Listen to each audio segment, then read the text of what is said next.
Bonsoir les amis, bonsoir tout le monde, bonsoir la famille et bienvenue ce soir dans ce live. Bienvenue naturellement à ceux et celles qui trouveront très utile de se joindre à nous dans ce live ce soir. Et comme vous le savez, nous tentons chaque jour d'apporter un certain nombre d'éléments ici sur les réseaux sociaux afin de porter le narratif du changement que nous voulons, que nous souhaitons, et tenir en même temps la chandelle afin que chaque Camerounais soit au cœur des réalités qui sont les nôtres. Ce soir, je viens encore vous parler de ma part de vérité. Ma part de vérité parce que lorsqu'on trouve une minute, il faut toujours parler. Il faut dire des choses. Il faut construire. Il faut éduquer. Mais surtout, il faut permettre aux uns aux autres de se sentir plus que jamais intéressés par le bon sens qui peut nous animer. Donc bienvenue à tous et à chacun. Ce qu'on va faire en même temps ce soir, c'est de dire aux Camerounais, nous ne sommes pas là pour blaguer, nous sommes là parce qu'il faut travailler. Nous sommes là parce qu'il faut bien sûr que les gens prennent conscience d'un certain nombre de réalités. J'apprends ce soir que le petit Junior Ngombe ira au tribunal militaire. J'apprends ce soir que le petit Junior Ngombe ira au tribunal militaire. J'apprends ce soir que le petit Junior Ngombe sera traduit ou fera un séjour au tribunal militaire afin de s'expliquer sur un certain nombre de choses. Ma part de vérité voudrait que chacun, qu'on soit conscient que le pays, le Cameroun, est en train de créer des monstres. Ce pays est en train de fabriquer des monstres. Et si on ne fait pas attention, si on ne prend pas la peine de dire attention, attention, ce que le Cameroun est en train de faire risque en même temps de créer des monstres plus dangereux, plus féroces, plus sauvages, plus barbares, et c'est pas bon. J'apprends ce soir que le petit Ngombe prendra du large en passant par le tribunal militaire. Et ceci sans explication au préalable, avec exactitude des faits qui lui sont reprochés. Son dossier n'est toujours pas entre les mains de ceux qui sont considérés comme étant ses avocats, quoi qu'il y ait eu des collèges d'avocats qui se soient constitués autour de cette situation. Et aujourd'hui, le tollé a pris toute la planète. On parle d'un jeune qui a été arrêté au Cameroun et qui a été mis en prison pour ses opinions. Permettez-moi de vous dire, mesdames et messieurs, que le silence complice des Camerounais, le silence complice de nos frères et sœurs qui refusent de regarder sur la trajectoire du changement, sur la trajectoire d'un lendemain particulier, le silence des autres Camerounais risque d'être un problème pour le reste des Camerounais. Excusez-moi.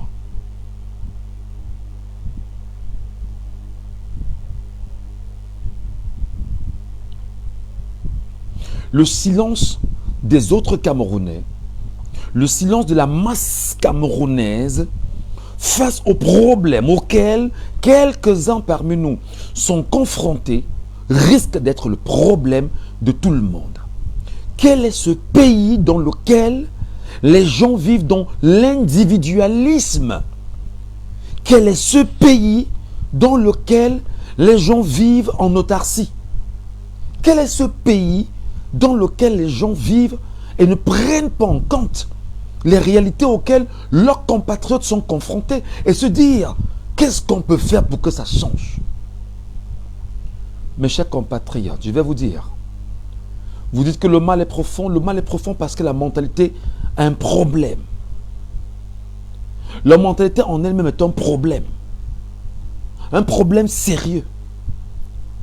C'est-à-dire que on ne peut pas dire qu'il y a des gens parmi nous qui ont des problèmes et les autres sont silencieux. La liberté d'opinion. On ne peut pas choisir de tuer des gens devant vous pour leurs opinions, eh bien vous êtes calmes, muets, comme des carpes. Ça ne s'explique nulle part. Et dans cette vérité qu'on doit vous dire, mais il faut qu'on vous la dise à un moment donné. On ne vous demande pas de descendre dans la rue. On ne vous demande pas d'aller casser quoi que ce soit. On ne vous demande pas ça. On vous demande de prendre votre smartphone. Votre smartphone. Vous le prenez simplement. Vous le prenez simplement. Et vous vous indignez. Et vous vous indignez. On ne vous demande pas d'indigner en insultant.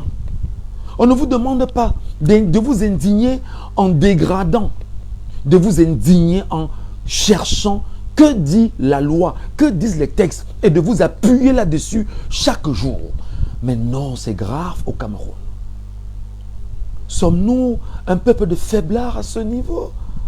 Où on estime que, ben écoutez, vous qui êtes journaliste, entre autres, vous ne devrez pas parler comme ça parce que vous risquez de parler comme ça et de transformer les Camerounais. Mais je dis, le peuple camerounais doit se réveiller. C'est trop grave. Qu'est-ce que Junior Ngombe a fait pour que dans les jours qui vont suivre, il puisse se retrouver au tribunal militaire? Qu'est-ce qu'on reproche exactement à cet enfant? L'opinion? L'expression? La volonté de demander aux Camerounais de s'inscrire massivement sur les listes électorales? C'est quoi le problème? Oui, la prison me guette. Merci beaucoup, Renouche, pour ton commentaire. Tu es déjà prisonnière, toi aussi, je suppose. Parce que nous sommes tous des esclaves. Nous sommes tous des esclaves, d'une manière ou d'une autre. Et si on est des esclaves, Renouche, toi qui dis que la prison me guette, parce qu'en réalité, on se pose des questions. Je me pose des questions. Et ton petit commentaire en tant que citoyen, c'est de me dire que la prison me guette. Mais tu as un problème là. Je me pose des questions. Je me pose des questions. Qu'est-ce que cet enfant a fait pour qu'aujourd'hui, on choisisse de vouloir traduire cet enfant devant un tribunal militaire? Est-ce qu'à un moment donné, nous ne sommes pas le problème à nos problèmes? Fondamentalement. Est-ce qu'à un moment donné, on ne peut pas dire que... Qu'est-ce que tu veux, Célie? Tu veux?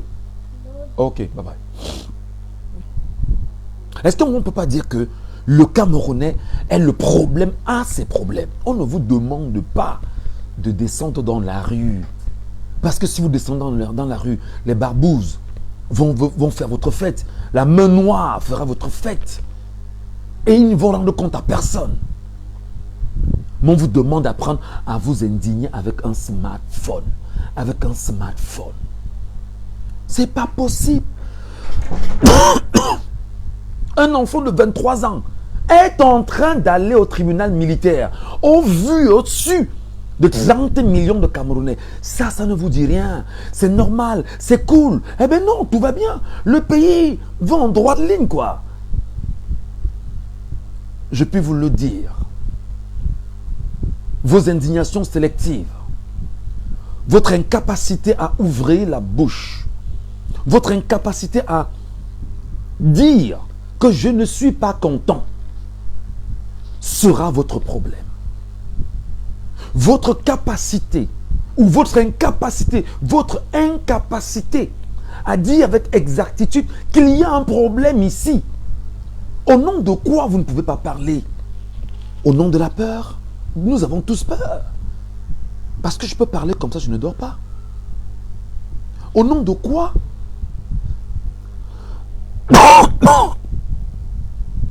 Au nom de quoi? Vous voulez qu'on laisse un enfant aller en prison, être traduit au tribunal militaire, sous vos yeux, sans vous indigner?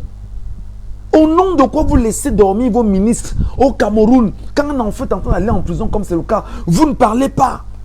Au nom de quoi? Au nom de quoi vous avez vos chefs traditionnels dans vos villages, incapables de se dire, même le chef traditionnel du village de cet enfant, qui est-il? Il est où, son chef traditionnel? Son père vient d'où? Sa mère vient d'où? Que ces chefs traditionnels, ces chefs locaux soient incapables de se lever et de dire, je demande qu'on libère mon enfant, mon fils, ou mon descendant, ou ma progéniture, ou mon héritier. Quel est ce pays dans lequel les gens ont choisi de se taire devant de telles atrocités, devant la sauvagerie, devant la barbarie, devant la manipulation, devant le piétinement, l'humiliation, la déshumanisation, et que les gens sont tranquilles pour ça? Qu'est-ce qu'on a fait au cerveau du Camerounais? Qu'est-ce qu'on a fait au cerveau du Camerounais? Qu'est-ce qu'on a fait? On ne vous demande pas de l'indignation. Exprimez-vous, bon Dieu. Exprimez-vous. Ça sert à quoi ce truc-là? Exprimez-vous. Il faut qu'il y ait un tollé à l'international. Il faut que la communauté internationale se saisisse de ce dossier pratiquement. Il faut qu'on passe par ce dossier pour libérer tous ceux qui sont en prison aujourd'hui. C'est quoi le problème? Vous êtes heureux de voir vos frères et sœurs, vos parents, vos amis en prison? C'est ce que vous aimez? C'est ce qui vous plaît? Et quand on parle, on dit, ben non, Michel, toi tu vas aller en prison bientôt. Mais écoutez, je vais toujours vous le dire. Quand vous avez choisi la position de l'esclave, vous resterez des esclaves. Vous resterez des esclaves.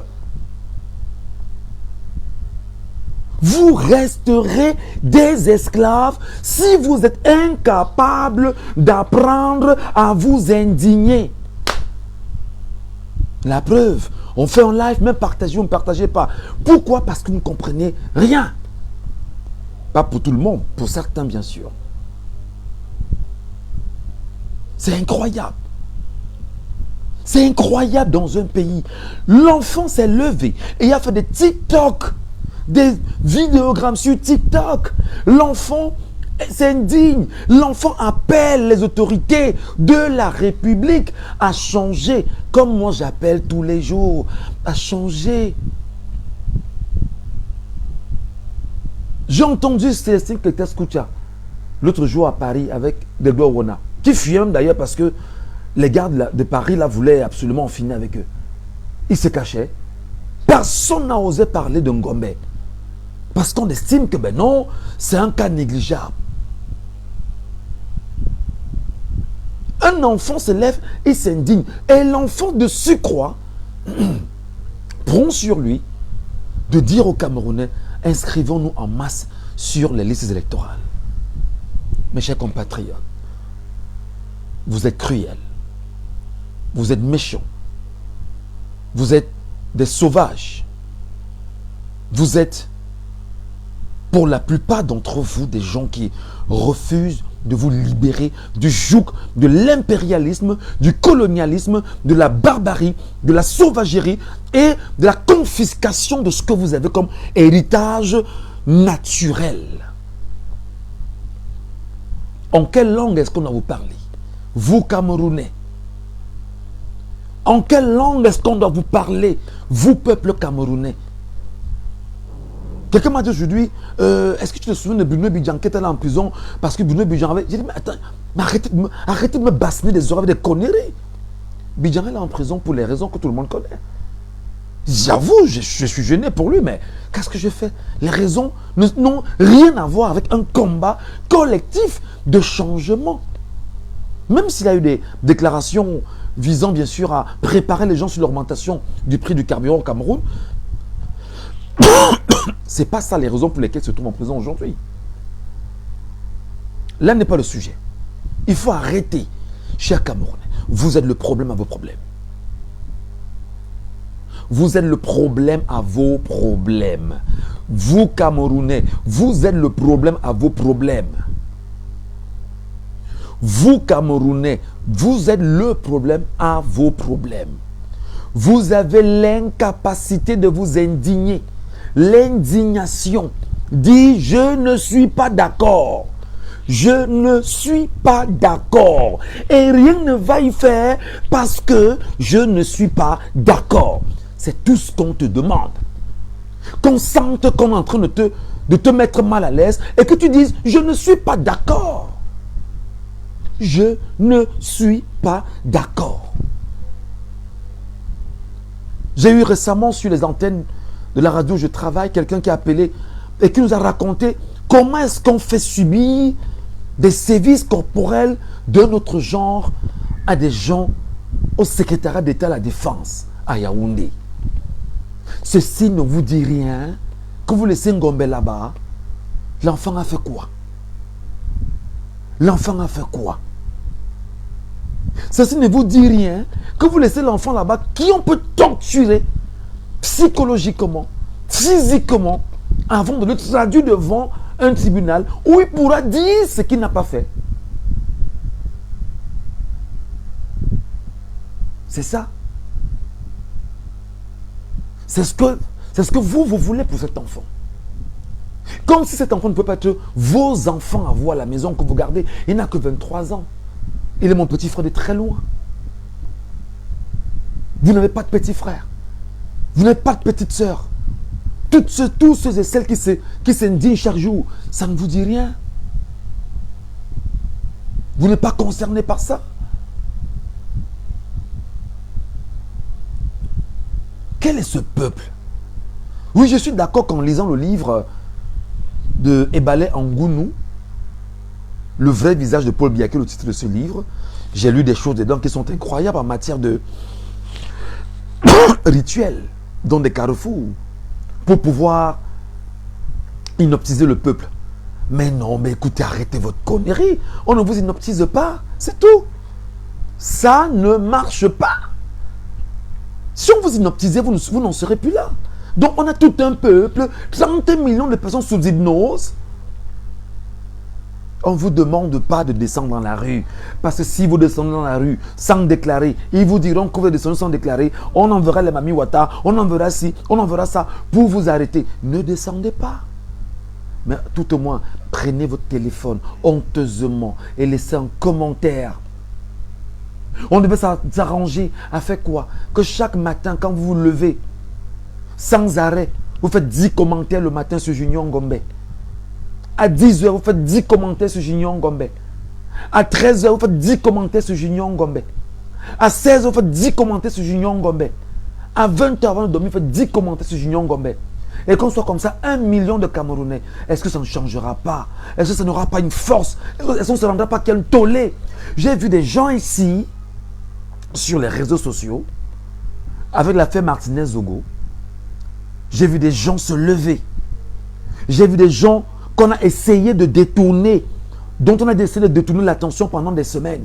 Avec l'actualité, les buzz qu'on criait, ils ont refusé de détourner leur attention parce qu'ils voulaient qu'on arrête les commanditaires de Martinez et Zogo. Je l'ai vu ici au Cameroun en janvier 2003, jusqu'en février, jusqu'à ce qu'on mette la main sur ceux qui probablement, parce qu'ils sont encore présumés innocents, seraient impliqués dans l'assassinat de Martinez Zogo. J'ai vu tout un peuple camerounais se lever, s'indigner par la tuerie de ce compatriote. Je l'ai vu de mes yeux. Je l'ai vu de mes yeux. J'étais subjugué de me rendre compte que dont les gens peuvent parler dans ce pays, dont des gens peuvent se lever et dire que trop c'est trop, qu'il faut absolument que la justice agisse. J'ai vu comment on a tenté de vous désorienter, de vous contourner, de créer des buzz. Mais seulement vous avez dit, ce que nous voulons, c'est qu'on arrête les commanditaires de l'assassinat de Martinez Zogo. Comment, devant le peuple camerounais, on vient arrêter des enfants, un enfant, devant vous. Vous êtes muet. Être muet, c'est quoi? Prenez vos smartphones et vous parlez. Vous parlez. Il faut que le monde sache qu'il y a une injustice criarde au Cameroun.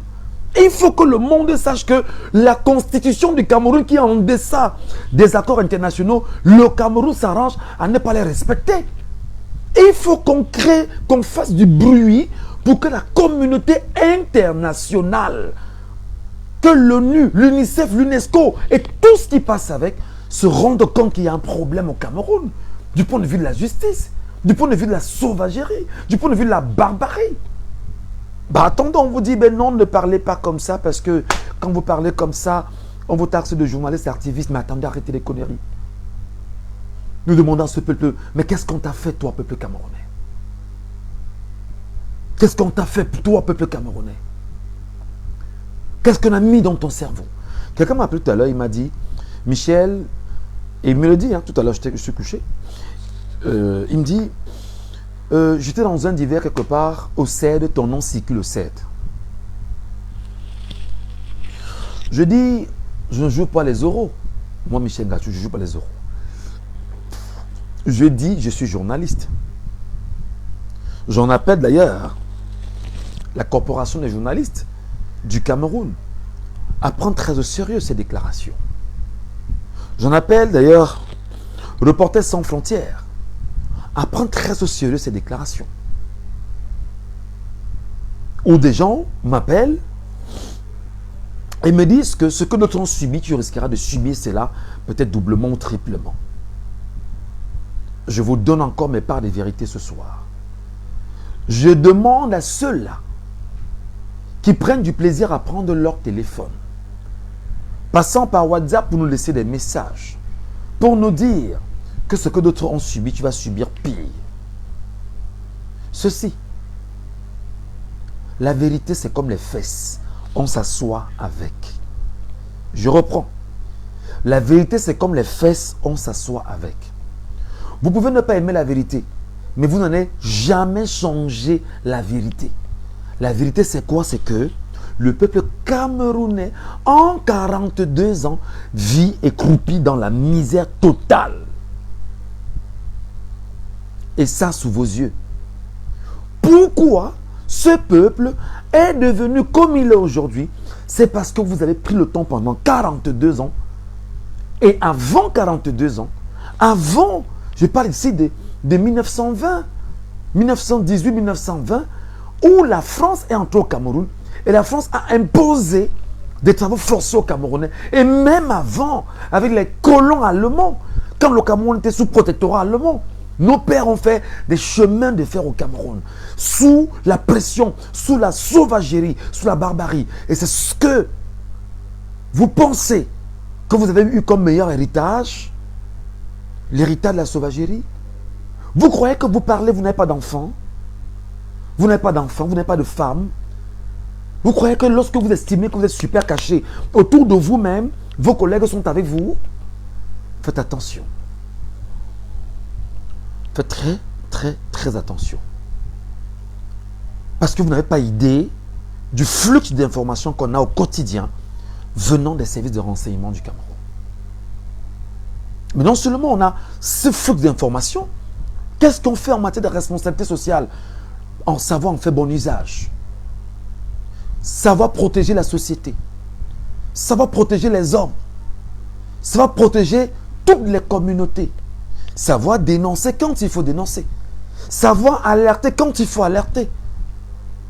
Parce qu'en matière d'information, en matière de tuerie, en matière de petites choses que vous avez eu à faire, les faits sont là. Et chaque jour, on les empile, on les rassemble, on les compile. Autant pour moi, pas empiler, mais on les compile.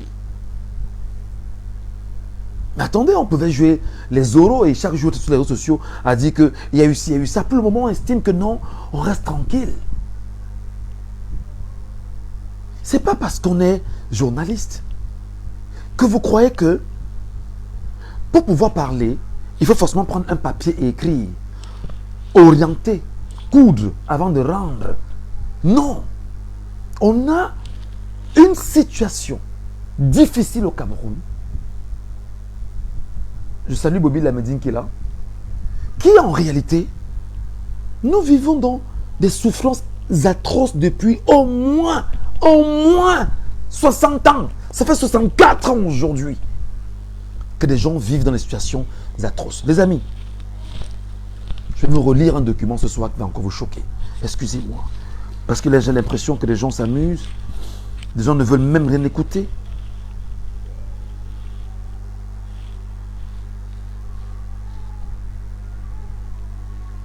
C'est incroyable.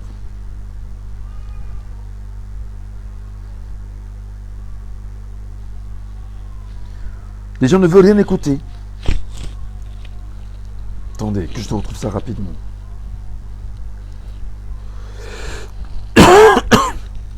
Je vous ai lu un document ici récemment, qui est un document qui a choqué beaucoup et qui continue encore de choquer. C'est le document sur la conservation du pouvoir. Les amis, c'est quoi la conservation du pouvoir au Cameroun? Arrêtez vos histoires de Sarkozy. Sarkozy vaut quoi devant 30 millions de Camerounais? Mais qu'est-ce qui vous anime? Sarkozy vaut quoi devant 30 millions de Camerounais? J'ouvre cette brèche-là.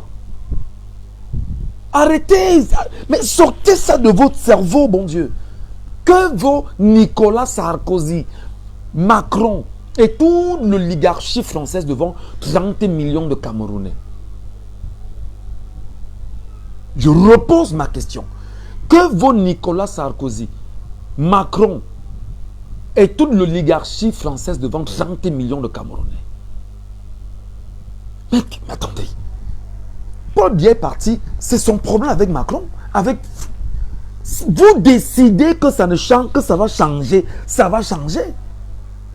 Décider veut dire allez vous inscrire. Allez vous inscrire. Mais c'est pas possible. La preuve, je n'ai pas vous êtes 48 à me regarder. Vous ne partagez même pas. Rien. C'est quoi ces gens?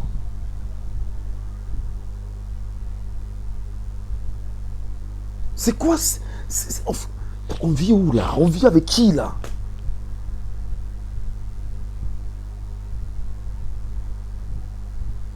On vit avec les qui là?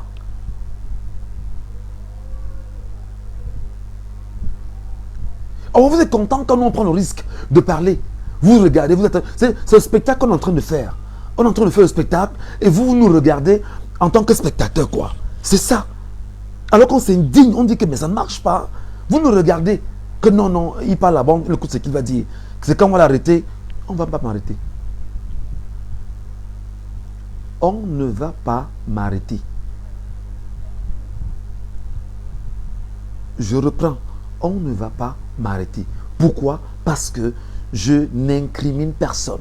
Je parle des réalités. Et je commence par dire que le premier ennemi du Cameroun, c'est la France.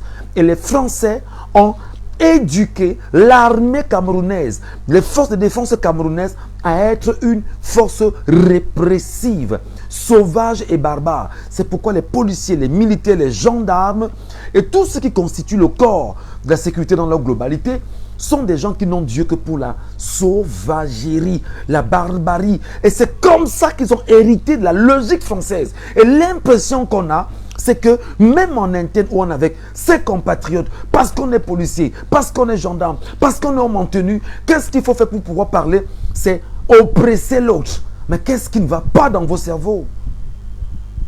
Qui vous a appris que l'oppression est une valeur sociale?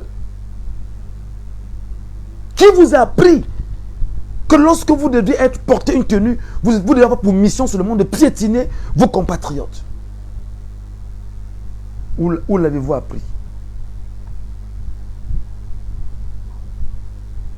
Où l'avez-vous appris?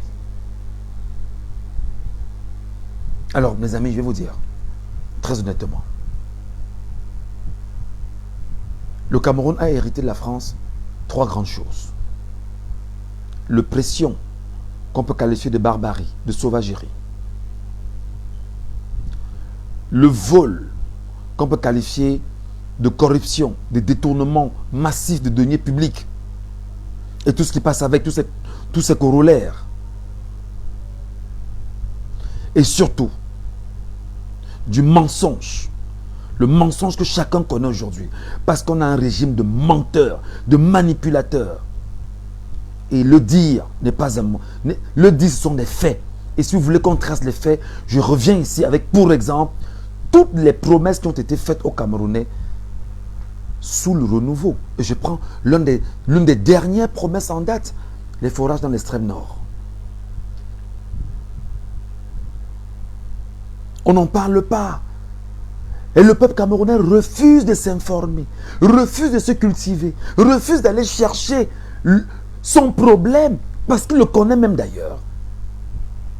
Et voilà les choses, les trois choses que le Cameroun a hérité de la France.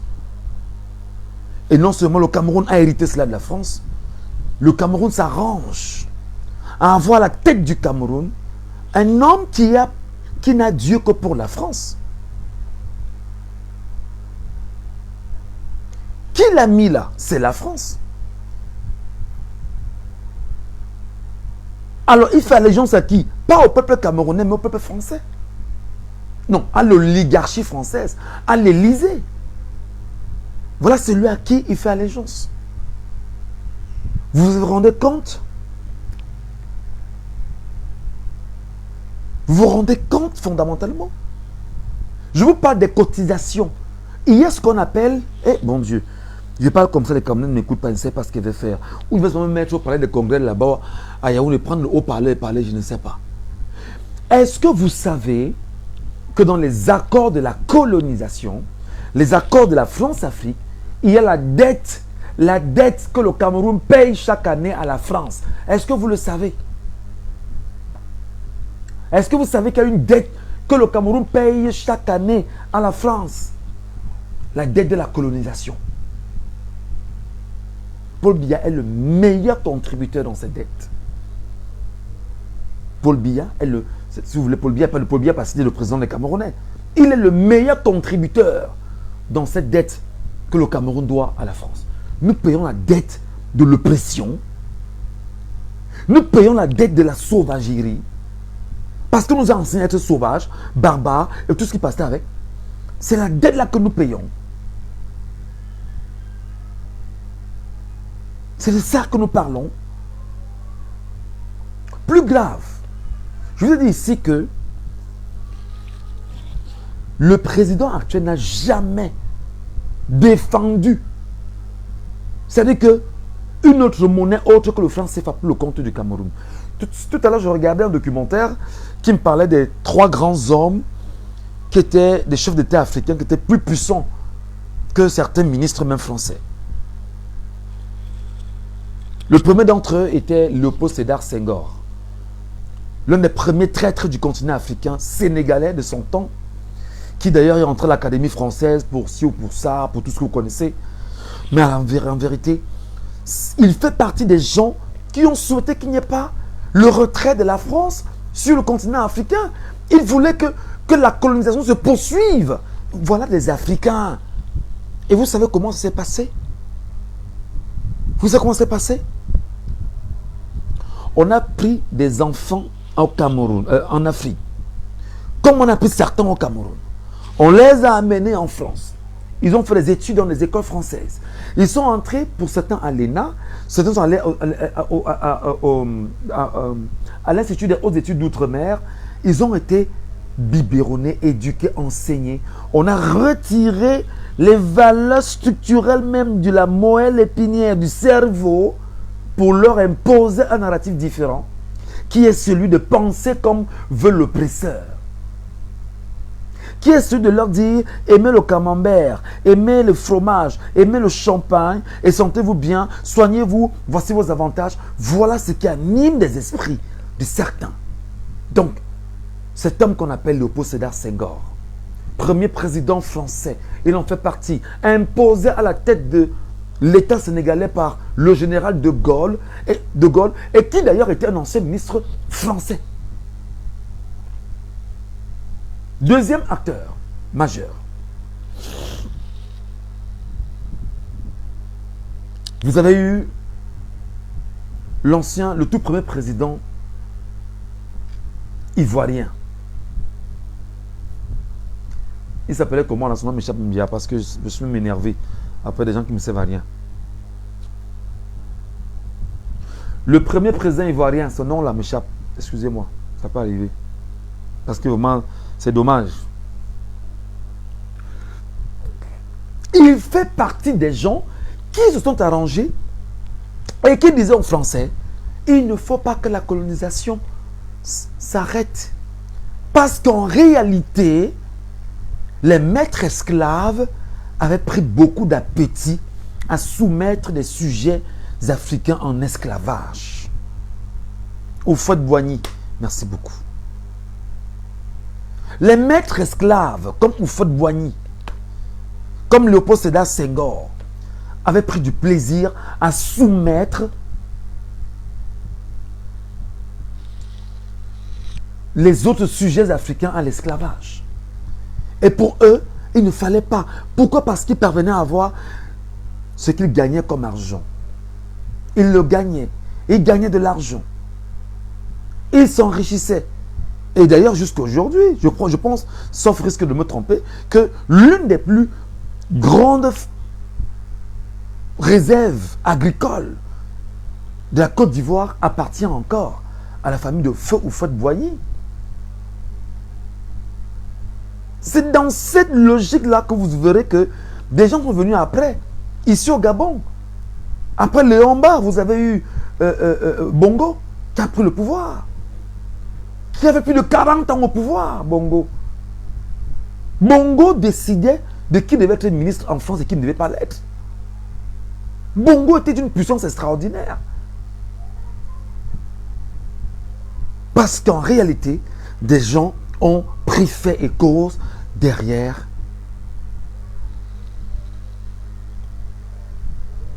le presseur. Je vais te dire, toi Camerounais qui me regardes ce soir, que tu n'es pas différent, ta situation n'est pas différente de celle que nos pays, les pays dont j'ai cités, ont été victimes. Jusqu'à aujourd'hui, à la tête de ces pays, on a encore des soumis, des bénis oui-oui, on a des sous-préfets. En Côte d'Ivoire, c'est Alassane Ouattara, qui est un grand ami de la France. On ne parle pas de lui, parce que au Sénégal, vous avez un Diomaye Faye qui est arrivé récemment. Diomaye qui arrive et que Diomaye nous dit, bon d'accord, vraiment, avec Sonko, son narratif sur le panafricanisme, et on se rend compte plus tard que Diomaye n'a rien à voir avec le panafricanisme en fait. Et que Diomaye revoit les accords avec la France. Et c'est important justement de le rappeler. Qu'à côté, vous avez Bongo. Bongo n'était plus là. Son fils Ali a pris le pouvoir. Et aujourd'hui, au Gabon, vous avez un certain Oligui Nguema avec ce qu'on appelait un coup d'état de palais. Ça, c'est le tome de M. Ondo. Coup d'état de palais. Et bien évidemment, il est là pour pouvoir assurer ce qu'on peut appeler une sorte de régence, parce qu'il va falloir réorganiser les élections plus tard et remettre le pays entre les mains des civils qui soient adossés à la volonté de la France. Cependant, au Cameroun, on empêche les Camerounais de penser changement. On empêche les Camerounais de penser à une transformation. On empêche le peuple camerounais de se dire la France est notre ennemi premier, je le dis, le premier ennemi du Cameroun, c'est la France. L'ambassadeur de France au Cameroun, c'est un général de guerre, général des généraux. Donc il n'est pas là au hasard. Ils savent qu'ils sont en terre de guerre. Ils savent que 30 millions de Camerounais peuvent demain dire la France out. Et elle sortira. Et ils s'arrangent à confisquer les attentions, bien évidemment, des Camerounais. En faisant quoi? En promouvant la peur. Lorsqu'on arrête le petit Ngombe, Junior Ngombe, qu'on met en prison, le but est simple, c'est de promouvoir la peur. Il faut que tous les jeunes pensent que si je tente de faire ce que Ngombe a fait, on m'arrête, moi aussi, on me met en prison. Voilà le message derrière cette histoire. Lorsqu'on regarde des jeunes dodus intellectuellement, des gars comme Olivier Bibou-Nissak, qu'est-ce qu'on fait? On l'arrête, on le met en prison parce qu'on a peur que ces idées révolutionnaires peuvent changer le paysage politique camerounais. Et on vous dit, mais non, ne parlez pas. Mais on ne parle pas comment? On ne parle pas comment? On ne dit rien comment? On se tait comment et pourquoi?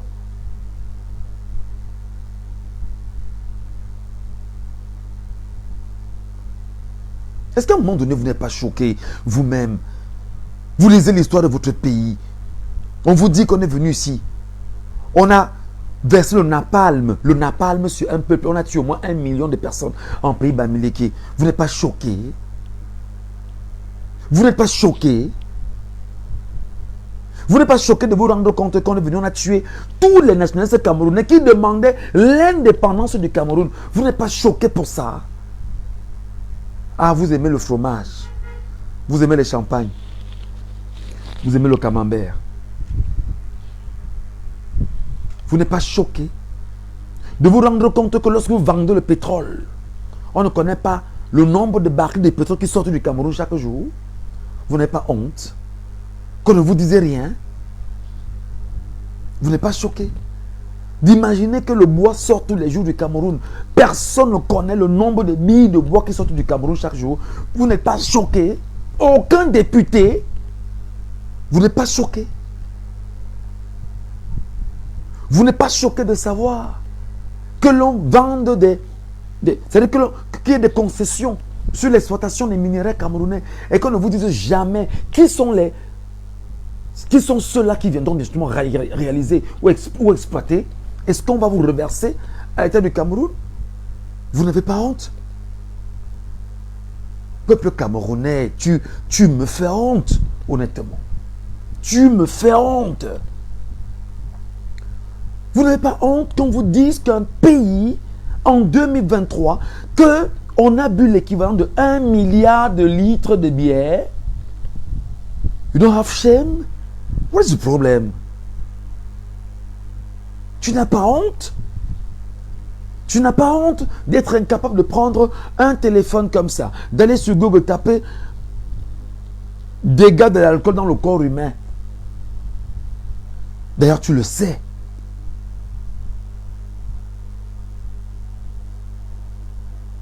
Vous n'avez pas honte? Et quand on nous interdit de parler, non, ne parle pas. Vraiment, Michel, vraiment, viens. On va essayer de voir comment tu vas entrer au ministère de la fonction publique là. On va essayer de voir comment tu vas te mettre ici aux finances.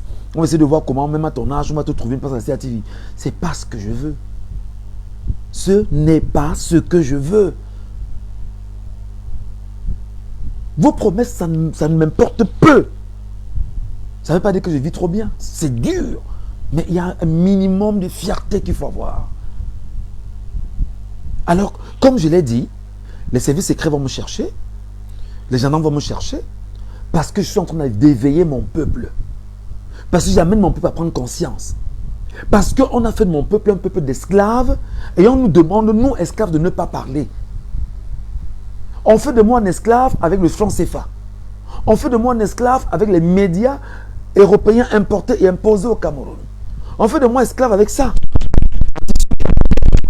On fait de moi esclave avec tout ce que j'ai. Et on me dit, je dois consommer ce qui est produit ailleurs. Ne pas être capable de valoriser ce que j'ai. On fait de moi l'esclave.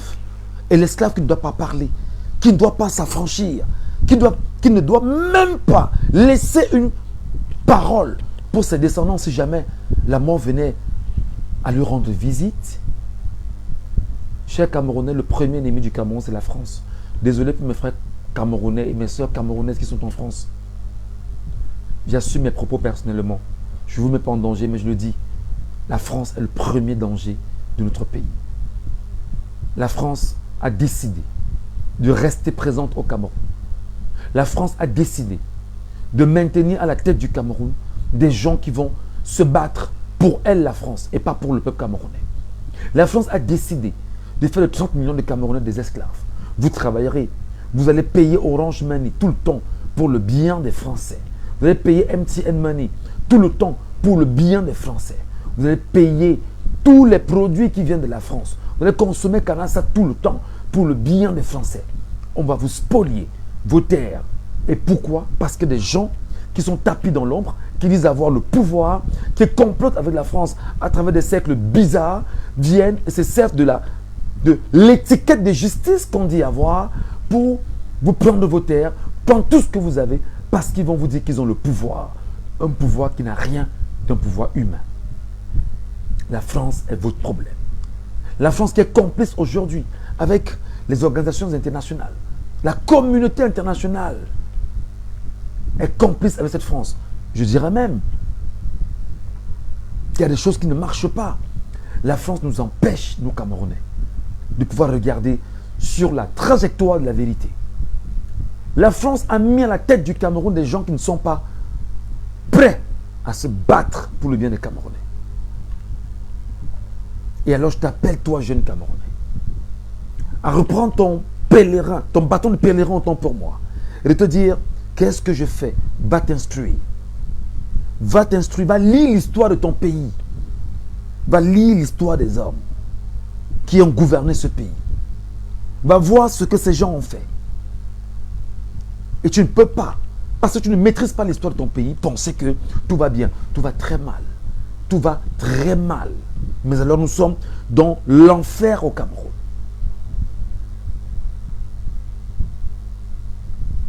Et quand je dis enfer, le mot n'est pas fort.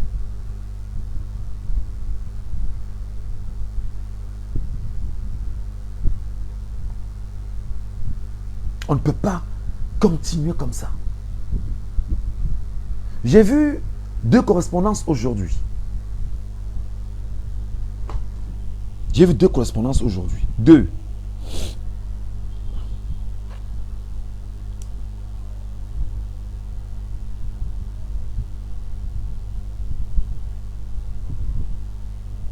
Je vais vous passer ces correspondances. Je suis dépassé. 2 correspondances. Les amis, soyez moins nombreux, ce n'est pas un problème. Ceux qui sont là vont écouter et on va avancer avec eux.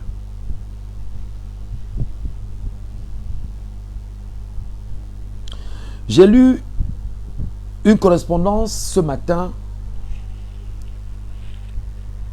des Camerounais qui sont du RDPC, qui disent qu'ils sont fatigués, que Paul Biya soit le prochain candidat à l'élection présidentielle 2025. Je l'ai même traité ce sujet à la radio. Je suis rentré, j'ai relu un autre mémorandum de nos frères camerounais du Mbam. Je vous demande, à qui vous vous moquez de qui? Vous vous moquez de qui? Le RDPC s'élève. Choisis quelques Camerounais dans le RDPC. On les met en mission en disant que, oh toi, faites un document, voilà ce que vous devez faire, on vous donne de l'argent pour ça, battez-vous à rendre ça public. J'ai lu ce mémorandum, je ne le retrouve pas ici. Et 10 cadres du RDPC, entre guillemets cadres, auraient signé ce document qui circule aujourd'hui sur les réseaux sociaux, où on vous fait savoir que ben non, ils ne veulent plus de Paul Biya, vraiment Paul Biya c'est pas l'homme de la situation, Paul Biya vraiment, on demande, on ne veut plus que ce soit un bêtis qui prenne la tête du Cameroun, hein, on ne peut pas laisser qu'un bêtis prenne la tête du Cameroun, vraiment il faudrait que ça puisse tourner. Ça veut dire quoi concrètement mes frères? On est en train de chercher des voies et moyens pour, vous distraire. On veut vous distraire. Créer un sujet qui ne sert à rien. L'amplifier dans les médias et dimanche à la télévision, faire asseoir des gens qui vont venir, comment dire, donner de la force à ce sujet-là. Et maintenant, on va revenir sur les propositions qui ont été faites en son temps par Joseph Owona, qui disait que ben non, il faudrait qu'il puisse y avoir une rotation, hein, que ça parte d'ici de là. Et ils vont plus loin en disant que ils ne proposent pas que ce soit Paul Biya qui soit président. Ils proposent que ce soit quelqu'un d'autre, mais du RDPC. Et bien évidemment, qui vient d'ailleurs, parce qu'on ne peut pas comprendre que les bêtis pendant 42, ils ont dit quoi? Pendant 42 ans, ont gouverné et que ce sera encore un bêtis qui viendra prendre la tête du Cameroun. Ils en ont marre, il faut en parler. Mais c'est un épée dans l'eau, ça ne sert à rien. C'est une grosse manipulation. Et il faut qu'on ait la capacité de déconstruire ce type de mensonge. C'est une grosse manipulation. Mon téléphone. Ok. C'est une grosse manipulation. Leur problème en interne, qu'ils résolvent ça en interne. Alors, à la vérité, dans ce qu'ils ont dit, il peut y avoir quelques éléments de vérité, mais fondamentalement, retenez que c'est de la manipulation. Manipulation. Manipulation. Et on s'en tient à ça. Deuxième chose, j'ai lu également tout à l'heure un mémorandum des Camerounais du MBAM qui sont remontés contre Paul Biya et qui demandent et qui mettent des injonctions désormais à Paul Biya pour être réélu en 2025. Lui ont donné un certain cahier de charges à remplir avant d'être élu en 2025. Permettez d'envoyer ce message à nos frères du MBAM en leur disant quel est ce niveau d'humiliation que vous portez sur les Mbamois. Moi, j'ai des amis Mbamois de Kiki, de Bokito, de... Et il encore là. Mon frère de Yamba Sala. J'oublie ça. Mais est-ce que c'est normal que des gens viennent vous dire à la veille d'une élection présidentielle que s'il faudrait encore élire Paul Biya, il va falloir que voici l'ensemble des choses que nous nous demandons de faire. En 42 ans, il n'a pas fait. C'est en 7 ans qu'il va faire. Vous parlez même de quel Paul Biya? Celui que tout le monde a vu en France là. Soutenu par Chantal Biya et Mvondo Yolo. Et vous ne demandez pas à un homme de se reposer. N'est-ce même pas de la méchanceté qui vous anime à un moment donné? Vous n'êtes pas des gens méchants que de demander à cet homme de se reposer. Qu'est-ce qui ne va pas? Vous n'avez pas vu les cadres de photos ici, fatigués à un moment donné, ils se sont reposés, ils en sont morts après, parce que c'est la vie. Photo Victor, ses amis, un bon nombre de ses collaborateurs ou anciens collaborateurs, c'est quoi ça?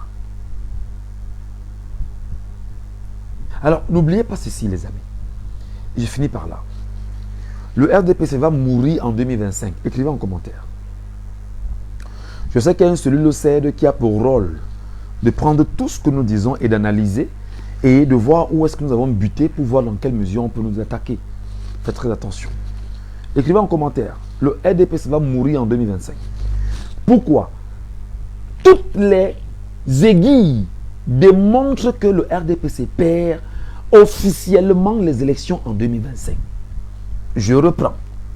Toutes les aiguilles sont pointées sur l'échec réel, fondamental, vérifié et avéré du rassemblement démocratique du peuple camerounais en 2025. Le RDPC meurt en 2025. Je reprends. Le RDPC meurt en 2025. Écrivez, le RDPC mourra en 2025. Naîtra un autre parti politique. N'oubliez pas non plus que le RDPC découle de l'UNC, le parti de Amadou Ahidjo. Et cet UNC était l'appareil français qui permettait de contrôler toute l'administration camerounaise. Le RDPC mourra en 2025 parce que, quel que soit l'endroit au Cameroun, même s'il y aura des poches d'endroits où le RDPC pourra gagner, par trucage, le peuple camerounais debout est déterminé à renvoyer le RDPC où il est censé être. En prolongeant le mandat des députés, c'était sûr qu'on devait bloquer. Nous, rapidement sur les réseaux sociaux, j'ai alerté. J'ai dit que mais le RDPC fait une grosse erreur. Le RDPC fait une grosse erreur croyant qu'en prolongeant le mandat des députés et des maires, allez tout de suite là, franchement, on va bloquer la route au MRC ou encore d'autres partis politiques. Non. Ils se sont rendus compte qu'ils se sont fourvoyés. Que le mieux était même de laisser le calendrier électoral comme il était, que de vouloir proroger le mandat des maires et des députés sur un an. Oui, d'accord, donnez-leur un peu d'argent, pendant un an, ils vont manger, il n'y a pas de problème. Le RDPC va mourir en 2025. Et il va mourir comment? Je vous explique. Élection présidentielle de 2025. Nous sommes en octobre 2025. L'erreur que le RDPC a fait de proroger le mandat des maires, des députés pour 2026, va les rattraper.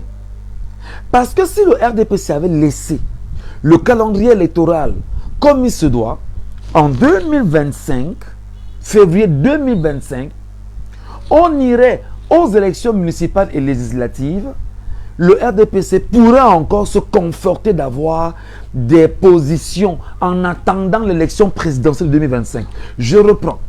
Le RDPC pourrait se conforter d'avoir des sièges dans les mairies et chez certains députés. Même s'il n'aura pas la majorité au Parlement, le RDPC ne pourra pas s'en sortir. Alors, si le RDPC avait laissé les élections municipales et législatives en février 2025, le RDPC pourra se faire quelques sièges encore. Maintenant, voulant bloquer l'opposition camerounaise, la vraie d'ailleurs, à concourir à ce projet, qu'est-ce qu'elle fait ou qu'est-ce qu'il fait? Là, je parle du parti politique. On proroge le mandat des maires et des députés et entre-temps,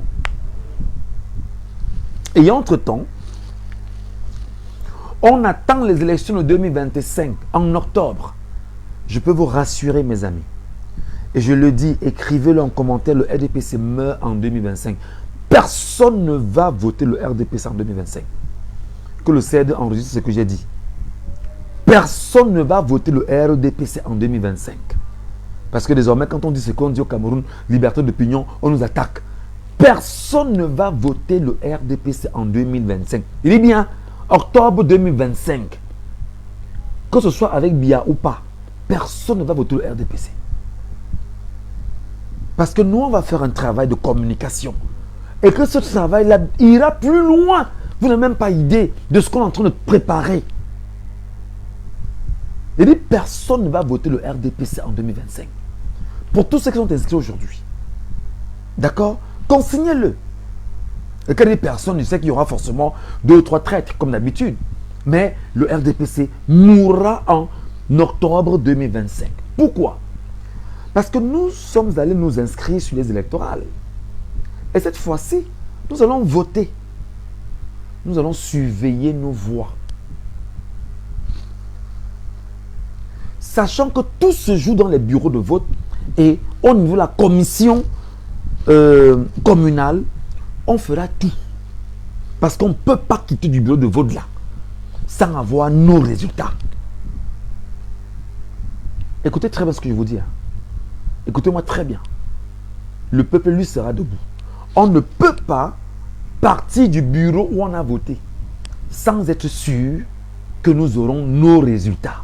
Si vous voulez couper Internet, il dit que si vous voulez couper Internet à 20 h de ce jour, on aura les résultats. Premièrement, on va voter. On va s'arranger à faire en sorte que le taux d'abstention que vous recherchez, vous ne l'aurez pas. Vous ne l'aurez pas, le taux d'abstention là. Parce qu'en fait, le but pour vous, c'est de dire, c'est de tout faire pour avoir 3 millions, 4 millions de personnes qui iront voter sur les 7 millions. Les 7 millions vont sortir. Les 7 millions vont sortir. Et même si c'est seulement 3 qui sortent, ce sera contre le RDPC. Donc voilà la mort du RDPC en 2025. Parce que nous, jeunes aujourd'hui, nous avons les arguments pour nos parents. Nous avons les arguments pour notre jeunesse même que nous constituons. Nous avons encore la force physique, la force morale, la force intellectuelle, le pouvoir du verbe pour pouvoir transformer les mensonges et la déconstruction que vous tenterez justement d'imposer dans, je vais dire, le paysage audiovisuel camerounais pour tenter de manipuler les gens. Chaque jour, on va déconstruire. On va voter et il n'y aura pas de taux d'abstention record. On va surveiller, on va dépouiller ensemble. Et nous allons proclamer les résultats par bureau de vote ensemble. Parce qu'il n'y a aucun texte de loi au Cameroun qui interdit à un Camerounais de dire « Voici ce que j'ai eu comme résultat dans mon bureau de vote. » Et le même soir, nous allons comptabiliser. Et que ce soit le Conseil constitutionnel, que ce soit Elekam, personne ne pourra, rien ne va changer l'option que nous avons engagée. Rien. Voilà donc la mort du RDPC. Le RDPC donc va mourir en octobre 2025. Et qu'est-ce qu'on va faire? Le prochain président peut arriver. Et il peut être gentil. Hein? Il vous dit, bon d'accord, ce qu'on va faire, c'est que on va continuer à laisser la majorité obèse au Parlement de poursuivre jusqu'en mars 2026. Mais seulement, il ne pourra pas parce que les pouvoirs qu'il détient lui donneront l'opportunité de dissoudre le Parlement et de réorganiser de nouvelles élections municipales et législatives. C'était une grosse erreur. Donc vous vous rendez compte que non seulement le RDPC va mourir à l'élection présidentielle, mais va également mourir lors des prochaines consultatives, ou consultations autant pour moi, de municipales et législatives. Et cette fois-ci maintenant, message à la France, nos amis du CRD-là, qui attendaient justement de nous arrêter pour nous taper parce qu'on dit la vérité. Nous parlons de vous, de vos enfants. C'est pas parce que 400 000 salaires le mois, c'est rien, mon frère. 400 000 salaires. Et tu l'as en quoi? Tu l'as en francs CFA. Et tu as quoi? Tu as du papier, mon frère. 400 000, 500 000 salaires le mois, c'est minable pour toi. C'est-à-dire que tu ne devais dire qu'on me paie en euros, on me paie en dollars, on me paie en yuan. Par exemple, c'est-à-dire que quand on te paye, tu regardes ce que tu as eu mensuellement au Cameroun, tu n'as pas besoin d'être un gars corrompu. Parce qu'on te paie en dollars, on te paie en euros. C'est lourd, c'est costaud. On te donne du papier. Ce n'est pas, c'est du papier, hein, ce n'est pas une monnaie. On te donne du papier. Ce n'est pas une monnaie. Et tu as l'impression que tu es payé pour faire un travail. Tu n'es pas payé. On se sert de toi. On se sert de toi. Tu n'as aucune consistance en réalité. C'est-à-dire que des gens se disaient que bon d'accord, qu'est-ce qu'on fait pour pouvoir mieux tenir les esclaves là? On va constituer une armée autour des esclaves. Et on va dire que bon, prends le papier si, c'est l'argent, achète ça avec. En fait, le papier ce n'est pas une monnaie, le franc CFA. Ce n'est reconnu nulle part dans le monde entier. Même en France, où on fabrique le franc CFA, ce n'est pas reconnu. Ce n'est pas reconnu. Le franc CFA, c'est nul. Et quand on a 400 000 francs CFA de salaire mensuel, tu dis que non, je suis bien payé, je vis bien, mes enfants vont bien, ma famille va bien. On fait de toi un esclave, mon frère. Et c'est toi qui es mécontent des propos que nous portons parce que tu estimes que nous amenons le peuple à changer de paradigme mental, de logiciel mental. Tu n'es pas payé. Tu n'es pas payé, mon frère. Tu ne reçois qu'un papier. Il dit que c'est le papier, c'est moi. J'en ai encore sur moi. Ce n'est qu'un papier qu'on te donne. Qui n'a aucun poids. Et tu es content de dire. Et il y a des gens qui écrivent là. Vraiment, l'État est un monstre froid. Il faut toujours citer Nietzsche. C'est Nietzsche qui a dit ça. Que l'État est un monstre froid. Oui, c'est vrai. L'autre a même dit que l'État est un monstre glacial. Il a dit que l'État devienne même le bloc de glace de la Sibérie du Nord. L'État va rester État. Parce que l'État, c'est le peuple. Notre rôle aujourd'hui, c'est de dire aux Camerounais, soyez un peuple. Ne soyez plus une population. Il faut dire à nos frères et sœurs qui sont tapis ou sont tapis là, qui ont pour rôle de venir nous arrêter pour nous empêcher, pour nous museler, pour qu'on ne parle plus, que frère, tu es un esclave qui refuse d'assumer sa révolte parce que tu n'es... Mais vous voulez que je parle? Vous voulez que je parle? Vous voulez que je parle? Vous voulez que j'ouvre le dossier des avancements? Vous voulez que j'ouvre le dossier des grades? Vous voulez que j'ouvre le dossier des primes? Vous voulez que j'ouvre le dossier des tenues? Ce n'est pas le moment. Parce que ceux qui sont derrière sont connus. Il faut faire très attention. Moi, je parle, je suis au Cameroun. Hein. Je ne suis pas hors du Cameroun. Je suis au Cameroun, je suis à Douala. Et comme je vous ai dit, tout ce que nous disons sur les réseaux sociaux, il y a une cellule au CED qui reprend tout ce qu'on dit et analyse au fur et à mesure, chaque jour. Comment je le sais? Mais parce qu'on est Camerounais. Je suis journaliste.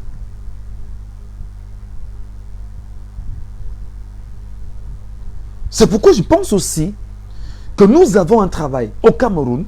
C'est-à-dire que nous devons travailler même pour nos forces de défense et de sécurité. Je le dis parce que beaucoup regardent, beaucoup nous suivent. Beaucoup de ces compatriotes qui ont porté la tenue nous suivent. Ils suffoquent de l'intérieur. Mais parce qu'ils ont eu un droit de réserve, ils ne peuvent pas parler. Nous aussi, journalistes, nous avons un droit de réserve sur certaines choses. Mais nous allons trouver le moyen de vous éduquer, mes frères. On va trouver un moyen de changer le paradigme mental qui est le vôtre. Je salue mon frère Benjamin qui est là. Tout à l'heure, qui me parlait encore, je le regardais avec beaucoup d'appétit. Il parlait de Niatade. Il parlait de sa soeur et notre maman, Célestine Cortès, Ketcha et tout ça à la fois. Salut Benjamin. Ben, je t'écoutais même, tu vois, c'est ça lorsqu'on est banganté. En banganté, on dit bahante. On refuse la soumission, on refuse l'esclavage. Mais merci parce que tu as dit une chose qui tout à l'heure m'a frappé. Ce n'est peut-être pas le sujet, mais parlons de Niatade qui a dit, avant de mourir, je ne vais pas manger, avant de me fusiler, je ne vais pas manger parce que je ne voudrais pas qu'on voit que j'aurais fait des choses sur moi. C'est ça, le niveau de fierté. Merci beaucoup mon frère. Cette façon de dire des choses m'a vraiment touché et j'en ai appris, sincèrement. Donc je disais qu'il faudrait que nous travaillions nous aussi Camerounais pour changer le paradigme mental et le logiciel de nos forces de défense et de sécurité en leur disant que ce n'est pas l'oppression qui va vous aider parce qu'en fait on se sert de vous. Mais par contre, vous êtes là, vous travaillez pour la sécurité de l'État, des frontières qui sont poreuses aujourd'hui. Parce qu'il y a des ennemis exogènes qui à tout moment peuvent nous attaquer. L'ennemi n'est pas en interne, frère. Ce n'est pas nous les ennemis. Ce n'est pas nous qui parlons qui sommes ennemis. Nous sommes pour la transformation, pour le bien collectif, qu'on sorte de l'individualisme. Voilà ce qui nous intéresse. Voilà voilà la flamme qui brûle en nous. Sortir des individualismes et revenir avec exactitude sur gagner collectivement. Qu'est-ce que ça vous fait de savoir quand vous dites qu'un homme a volé à lui seul 10 milliards? N'est-ce pas l'individualisme? Un homme à lui seul vole 10 milliards. Ou 1 milliard, même si c'est 500 millions, même si c'est 800 millions, c'est pour en faire quoi? C'est pour en faire quoi? Qu'est-ce que ça vous fait de savoir qu'un homme, dans une canne qui a été organisée au Cameroun, plus de 3000 milliards sont partis en fumée, volés par des gens qui sont tapis dans le système camerounais? Pour en faire quoi? Tu ne parviens même pas à manger, tu ne manges même pas un bol de riz normal. Ou un bol, je ne sais trop de quoi. Tu es appelé à mourir après 70 ans, 80 ans, ou 100 ans, tu vas quitter la terre. Qu'est-ce que tu vas en faire de 1 milliard que tu as volé? Quel est ce niveau de méchanceté où des gens ne peuvent pas dire qu'il y a des projets structurels? On n'a pas d'eau, on n'a pas d'hôpitaux, on n'a pas de lumière, on n'a pas de route, on a une sous-éducation, on n'a presque rien. Et que le seul plaisir que les gens trouvent à faire, c'est de voler. Voler même quoi encore? Là, c'est où je dis que je ne sais pas ce qu'on a fait au cerveau de ces gars. La France, premier ennemi du Cameroun, met de l'argent à la disposition du Cameroun à travers ses comptes d'opération, qu'on appelle vulgairement le budget annuel du Cameroun. Lorsque ce budget arrive au Cameroun, vous partagez le budget par ministère et par entreprise publique et parapublique. Et lorsque vous partagez cet argent par ministère et entreprise publique et parapublique, d'aucuns volent le même argent qu'on a mis à leur disposition et vont garder le même argent chez celui qui leur a donné de l'argent. Vous trouvez que les Camerounais sont normaux? C'est-à-dire qu'ils volent l'argent qu'on lui a donné, qui ne vaut même pas ce qu'il dispose comme argent. C'est-à-dire qu'il ne sait même pas ce qu'il dispose comme richesse. Mais le peu qu'on lui donne, il vole et il va encore garder chez celui qui lui a donné. Qui va reprendre le même argent, qui va le lui donner sous forme de prêt. C'est quoi ce truc-là? Non, mes frères et sœurs. S'il faudrait prendre du temps chaque soir à faire ce travail, je le ferai. S'il faudrait que chaque soir je me mette derrière ma caméra pour parler seulement à 45 personnes, je le ferai. Parce que j'estime que 45 personnes peuvent parler à 45 personnes. Ou 45 personnes peuvent parler à 10 personnes chacun, ça fera 450 personnes. Et 450 personnes peuvent porter le message vers 10 personnes chacun, ça fera 4500 personnes. 4500 personnes peuvent porter le message chacun à 10 personnes, ça fera 45 000 personnes. 45 000 personnes peuvent porter le message chacun à 10 personnes, ça fera 450 000 personnes. 450 000 personnes peuvent porter le message à 10 personnes chacun, ça fera 4 500 000 personnes. Et chacun peut porter et étendre le spectre jusqu'à ce qu'on soit 40 millions de Camerounais à être informés d'une chose qui nous reste 31 jours pour la fermeture des inscriptions sur les listes électorales. Si vous ne prenez pas la peine, mes chers compatriotes, de vous battre à faire inscrire 10 personnes chacun, parce que si nous sommes 1 million et que nous soyons capables de faire inscrire 10 personnes chacun, nous ferons inscrire en un mois restant, le seul mois restant, 10 millions de Camerounais. Je vous dis, ne courez pas forcément vers les points et les cams dans les carrefours. Allez dans les antennes et les cams, dans vos arrondissements, directement. Les coincez sur place et faites-vous inscrire là-bas. Quand vous remettez le récépissé, là-bas. Quelqu'un m'a dit ce matin que tu ne parles même plus comme un journaliste. Tu parles déjà comme un activiste. Mais vous savez, on peut aussi aujourd'hui être activiste, journaliste.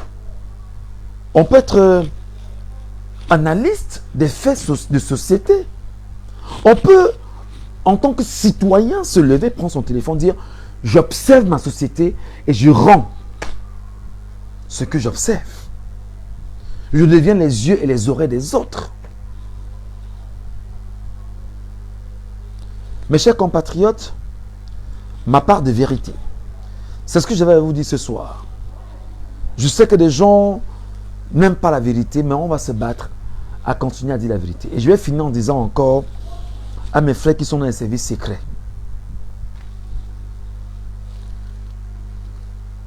Rassurez-vous que l'histoire du Cameroun va s'écrire. Et va s'écrire quel que soit ce que vous aurez à faire.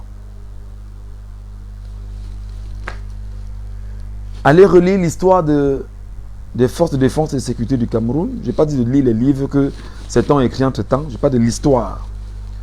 N'oubliez jamais que les FDS ont été à la base au Cameroun une armée coloniale.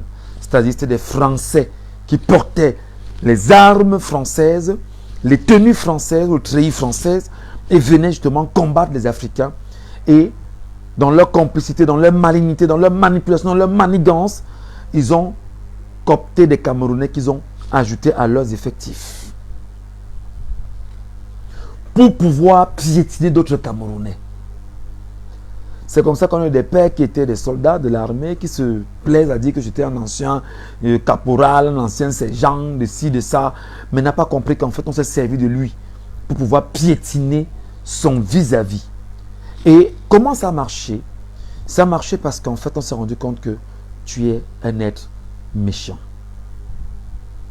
Tu es un être rempli de méchanceté. Tu es un être rempli d'aigreur. Tu es un être rempli de jalousie. Tu es un être rempli de vide. C'est-à-dire que le vide t'a rempli. Parce que si tu étais plein, tu n'en serais pas là. Alors qu'est-ce qu'on fait? Tu deviens donc une marionnette que l'on peut agiter quand on veut. On te prend, on te dit, allez, va faire tel coup, tu vas le faire.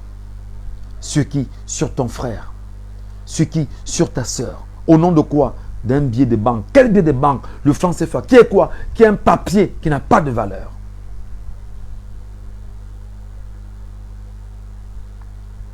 Beaucoup vont me dire, ça n'a pas de valeur comment? Parce que vous ne comprenez même pas. Donc moi, je te le dis à toi, mon frère, qu'avant de me chercher comme toi, tu de me chercher là, laisse tomber. Parce que regarde autour de toi-même d'abord. Est-ce que tout le monde autour de toi est correct? Tu crois que tu veux le changement? Tu veux maintenir le statu quo du système? Mais comment, frère, dis-moi, je veux te comprendre. Comment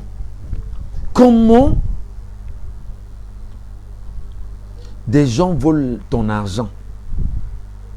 Des gens volent tes primes, volent tes avancements, volent tout ce que tu as, s'engraissent, s'enrichissent, envoient leurs enfants dans les grandes écoles, ils sont bougrement riches avec ton argent.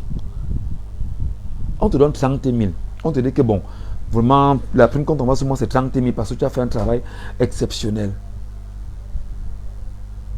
Donc tu vas traquer le gars là.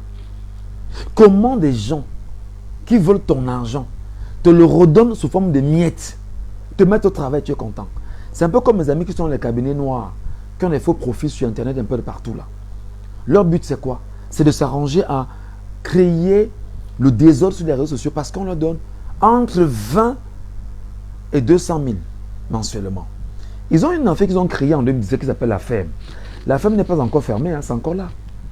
Et le RDPC les recrute. Et qui les recrute en fait, ce sont les caciques du pouvoir et des gars qui sont tapis dans les communes. Vous savez, dans chaque commune, il y a un gars qui est friqué, qui a été créé par le pouvoir et qui a pour rôle effectivement de faire cela. On te donne 50 000 que trahis ton frère. Mon frère, je te pose la question. 50 000, c'est l'argent. Ou 200 000, c'est l'argent. Même si on te donne 1 million, c'est l'argent, mon frère. Une vie vaut 1 million. Une vie vaut 1 million. Dis-moi ça. Dis-moi ça ici. Il ne faut pas avoir honte. Parlons-en. Mets ça en commentaire. Donc, ton plaisir, c'est de dire que je suis en train d'écouter Michel Ngachou, j'ai écouté Valsero, j'ai écouté X, j'ai écouté Y. Voici globalement ce qu'ils ont dit. Et voici comment on va les contre-attaquer. Et il faut d'abord qu'on arrête telle personne, le met en prison. On le ferme pour qu'il ne parle plus. Parce que quand il parle là, il peut. Et on te donne 50 000 après. Et ce qui est curieux, c'est que c'est le même souffreteux qui vient vous attaquer inbox. Qui prend la peine de vous appeler pour vous dire que on va aussi vous arrêter, on va vous fesser, vous allez vous taire dans ce pays. C'est les mêmes gens. Je sais ce que c'est que la douleur, mon frère. Peut-être que je n'ai pas encore subi à un certain niveau, mais la douleur de la vie, la douleur, les souffrances, les atrocités de la vie, je les connais. Je n'ai peut-être pas encore fait le désert, mais ce que j'ai fait au Cameroun est pire que le désert.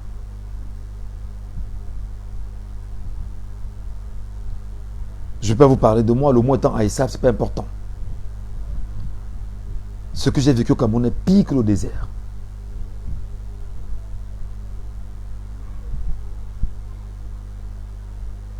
Joseph Ngeda dit, comment on serait bientôt tabassé? Mon frère, même si nous tabassons, on ne va pas tabasser 30 millions de Camerounais.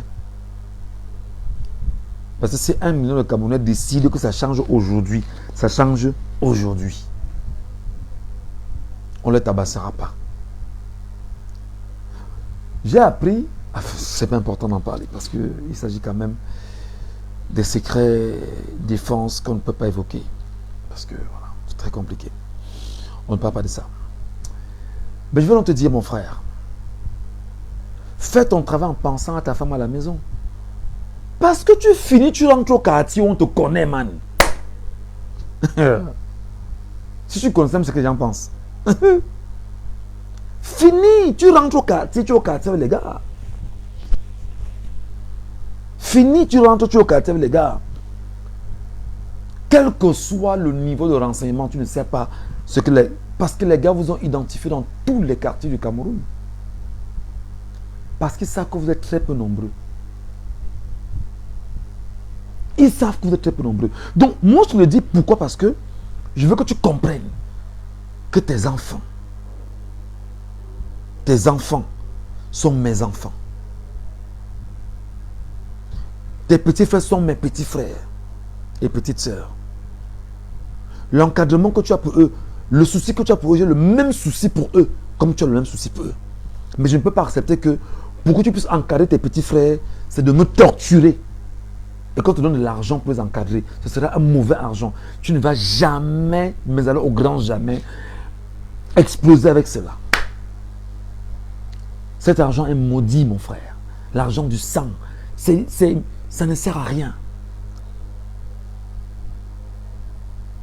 Ce n'est pas parce que tu vas me prendre, m'amener dans une cellule, me menacer, monsieur tais-toi, tiens. Je ne suis pas entré, je me tais, je ne parle pas jusqu'à ce que vous faites vos procès, je ne dis rien. Et vous écrivez qui ne dit rien consent. Qui ne dit rien consent. Après vous dites qu'à l'époque, on a marqué. Mais vous n'allez pas m'arrêter parce que je ne vous fais rien. Je prends la peine, je regarde ma société, je dis ce qu'il y a dans la société, sans invectiver qui que ce soit. Mais maintenant, c'est à toi quand même que je parle. Je te rappelle que ce n'est pas parce qu'on m'a dit va arrêter Michel Gachou. Moi, je ne te dois rien. Je défends ce qui est propre à moi, ce qui nous est propre, toi et moi. Tu ne peux pas accepter, mon frère, que l'oppresseur parte de la France, vienne ici, nous fasse ce qu'on appelle chez nous Hop High. Le manganèse, c'est eux. Le cobalt, c'est eux. L'uranium, mon ami, c'est eux. Le fer, c'est eux. L'or, c'est eux. Le diamant, c'est eux. Le manganèse, c'est eux. Le bois, c'est eux. Internet, c'est eux. Le téléphone, c'est eux. C'est-à-dire que le pétrole, c'est entre leurs mains. Mais mon ami, tu as quoi dans la tête là? Tu as quoi dans la tête? Tu défends quoi concrètement? Tu défends qui concrètement? Tu te bats pour qui concrètement? Pour les individus qui te disent que bon, voilà, prends un peu d'argent et puis voilà, tu vis bien. Tu ne vis pas bien, mon frère, je t'explique. 1. Tu te relèves le matin sur un lit qui a été fabriqué, je ne sais où, et vendu à Oka. Un lit importé qui est vendu à Oka, que tu as acheté et que tu as mis chez toi avec un matelas qui n'a jamais été fabriqué au Cameroun. Tu vas aux toilettes, tu prends une brosse à dents qui n'est pas fabriquée au Cameroun. Parce qu'au Cameroun, ne fabrique pas les brosses à dents. Tu prends une pâte dentifrice qui n'est pas fabriquée au Cameroun. Tu ouvres de l'eau, tu te laves, tu portes un costume qui n'est pas fabriqué au Cameroun. Tu mets une chemise qui n'est pas fabriquée au Cameroun. Tu portes des chaussures qui ne sont pas fabriquées au Cameroun. Tu vas t'asseoir sur ta table dans une certaine mesure. Tu prends ton petit déjeuner.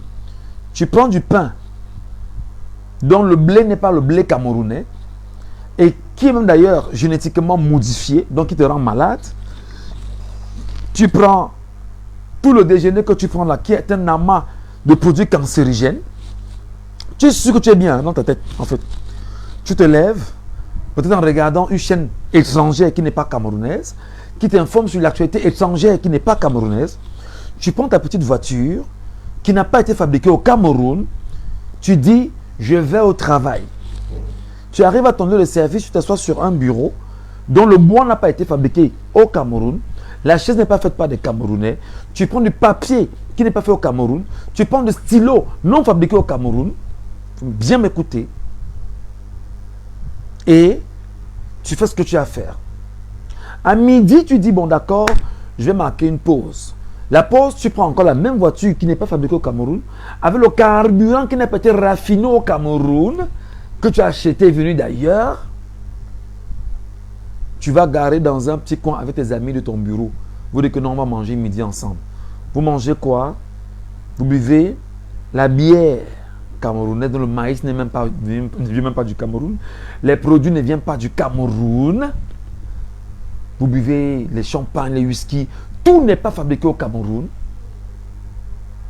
Vous tirez du cigare non fabriqué au Cameroun. Et vous attendez à la fin de la journée rapidement, on retourne au bureau pour 2-3 heures. Après on dit bon, on retourne à la maison et que la vie est belle. On vit bien. On a le pouvoir, on a l'argent. On a ce qu'il faut. Mais tu devais avoir honte, mon frère. Tu devais avoir honte, mon frère. Parce que tu ne comprends rien à rien. Et c'est la preuve que on s'est servi de ton petit cerveau pour faire de toi ce que tu es devenu aujourd'hui. C'est-à-dire qu'on se sert d'un gars comme toi, on sait que tu ne peux pas raisonner. Quand je t'explique ce que tu expliques là, tu comprends, tu ne vois pas en fait que tu es log dans 1, c'est-à-dire 0 en fait. Log de 1, autant pour moi. Log de 1, 0. C'est ça la vérité. Et l'impression qu'on te donne, c'est que tu as le pouvoir. Tu n'as aucun pouvoir parce que le souffle de vie que tu as là. Fais-toi l'hôpital central, derrière toi ou devant toi. Non, c'est derrière toi, non. L'hôpital central. Quand il y a l'hôpital central, c'est de quel côté? Juste derrière toi. Va voir les malades de l'hôpital central. Ils ont même tout l'argent. Ils ont tout l'argent. Ils ont tout. Mais non, ils sont malades.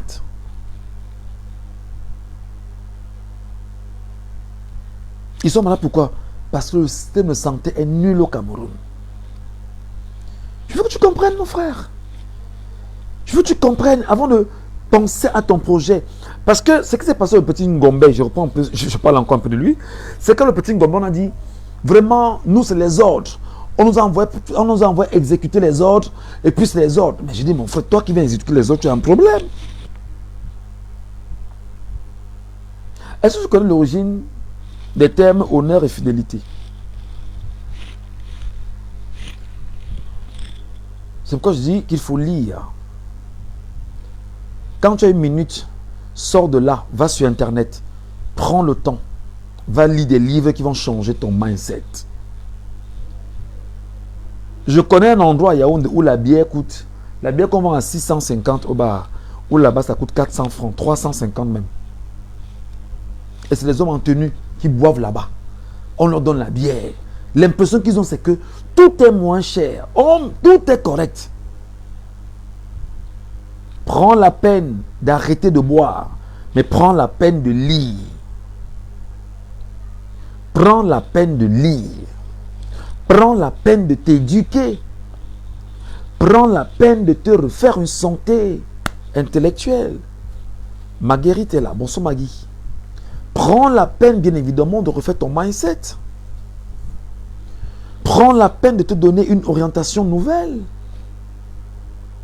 La violence que tu exerces sur les autres retournera contre toi et contre tes propres enfants. Est-ce que tu seras heureux de dire, j'ai été ci, j'ai été ça. On m'a envoyé arrêter tel gars, je l'ai arrêté, on l'a torturé, comme on a torturé le petit Ngombe, comme j'apprends qu'on est en train de torturer Ramon Kota. Et que vraiment ce que j'ai gagné, c'est que je les ai arrêtés. La violence va se payer d'une manière ou d'une autre. Mon frère, peut-être tu ne connais pas encore ce que c'est que la retraite. Regarde tous ceux autour de toi qui étaient en retraite et qui étaient dans les mêmes services que toi. Regarde leur vie aujourd'hui. Qu'est-ce qu'ils ont gagné? Va voir le niveau de souffrance dans lequel ils se retrouvent aujourd'hui.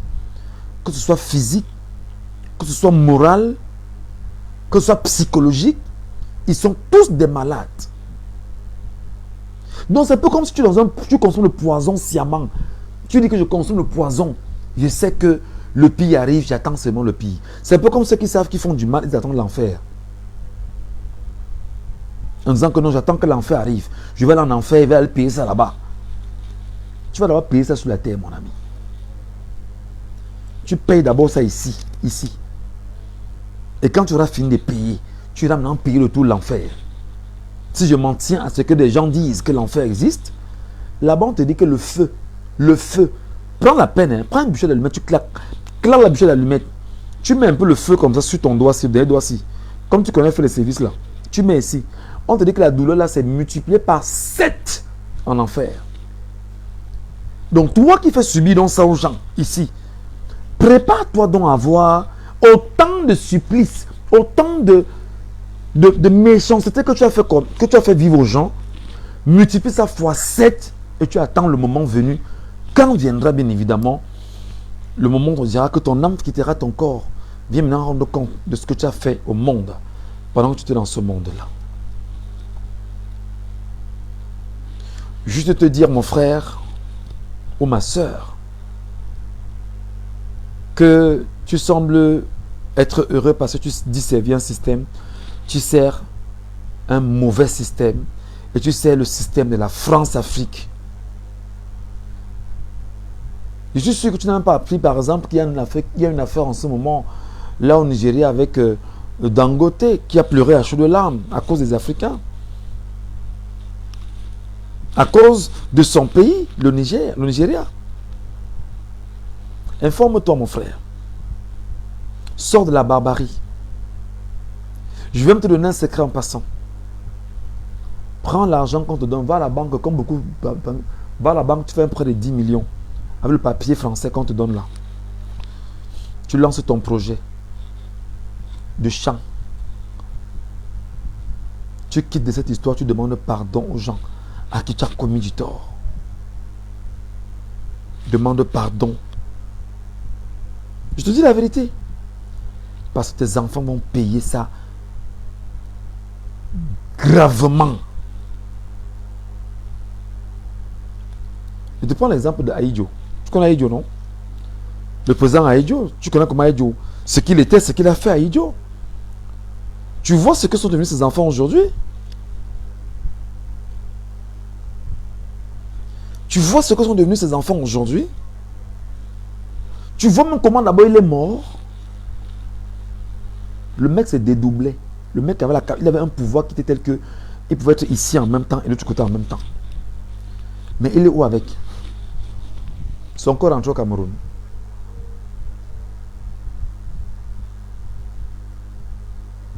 Tu as vu comment il est mort? Quand il mourait, il pleurait. Quand il mourait, il criait dans la maison. On ne t'a pas dit ça? Je te raconte l'histoire, après tu ne connais pas ton histoire. Quand Aïdjo mourait, il criait dans la maison chaque jour, chaque nuit.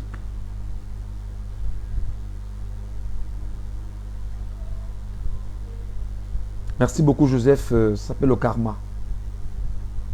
Quand Aïdjo, ton ancien président là mourait, il criait chaque jour et chaque nuit dans la maison.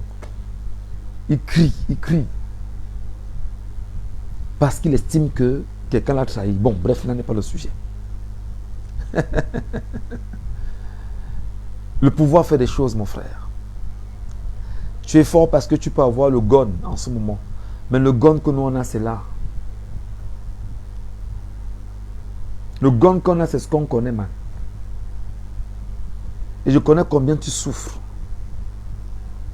Je connais combien tu es gêné. Je sais comment, au moment où tu débarques au boulot le matin, tu dis, j'ai fait même quoi ici? Comment tes gars t'ont enroulé dans le banga, dans le cure, dans les choses bizarres. Regarde, les forfaits que tu as posés sont incroyables. Salut Larissa, bienvenue. Donc en réalité, tenir un tel narratif, c'est de dire que nous pouvons changer et nous pouvons bien changer. Et pour changer, il faut juste que le mindset soit différent. Il faut que le logiciel mental dans lequel on nous a mis des dents depuis au moins 64 ans puisse changer. Que des gens qui pensent que parce qu'ils ont le pouvoir, ils peuvent piétiner, humilier, déshumaniser, dégrader, dévaluer les autres, comprennent que ce qui nous tient sur la terre, c'est le souffle de vie. Il y en a qui le font une fois pour toutes. Il y en a qui l'ont fait aujourd'hui, sont morts aujourd'hui. Il y a des familles aujourd'hui qui sont en deuil, qui sont en train de pleurer. Wow, wow, tel est mort, tel est mort. Tu es venu au monde, tu n'avais rien. Tu es sorti du ventre d'une femme. Tu n'avais rien entre les mains, mon frère. Même le CFA, tu n'avais pas. Tu vas remourir et tu ne repartiras avec rien. Donc ce que tu dois faire, c'est de te battre à faire du bien. Et à lutter pour la bonne cause. Allez, je termine en disant ceci. Thomas Sankara nous disait que l'esclave qui n'est pas capable d'assumer sa révolte ne mérite pas que l'on s'apitoie sur son sort. Tu es un esclave, mon frère. Et tu dois assumer ta révolte, mon frère. Et pour assumer ta révolte, va lire des livres de révolutionnaires, mon frère. Va lire des livres qui vont changer ton mindset, mon ami. Parce qu'on a fait de toi l'esclave dans l'enclos colonial français qu'on appelle le Cameroun. Et l'esclave qui n'est pas capable d'assumer sa révolte, qui n'est pas capable de comprendre qu'on se sert de lui pour le piétiner, le diminuer, le dévaluer, se servir de lui pour pouvoir tuer d'autres, qui sont ses frères, ses sœurs, ses enfants. Cet esclave est un esclave qui ne va peut-être jamais s'affranchir. L'esclave qui n'est pas capable d'assumer sa révolte ne mérite pas que l'on s'apitoie sur son sort. Tu ne mérites pas, mon frère, qu'on te regarde. Tu ne mérites pas qu'on regarde tes problèmes. Tu ne mérites pas lorsqu'au moment venu, tu auras des douleurs atroces qu'on te regarde. Parce que quand on te regardera, on dira, mais tu peux aussi avoir mal. Avec tout le mal que tu as fait aux gens, tu peux aussi avoir mal. Ah non, on te regarde avoir mal. Et tu pourras peut-être ressentir ce que c'est que le mal. La douleur.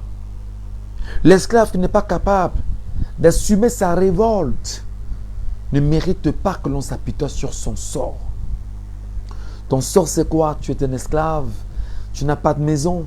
Tu es en location, comme moi, d'ailleurs. Tu n'as pas d'avancement. Tu as un mauvais salaire. Tu vis de la corruption. Tu vis des salamalek. C'est-à-dire que tu es derrière quelqu'un parce que tu estimes, tu attends qu'on te donne 10 000 ou 5 000 francs. Voilà ce de quoi tu vis. Tu vis du vol, du détournement. Tu détournes quoi? Ce qui est minable. Tu détournes un millième, un 10 millième de ce que tu as sous tes pieds comme richesse. Ce que Dieu t'a donné.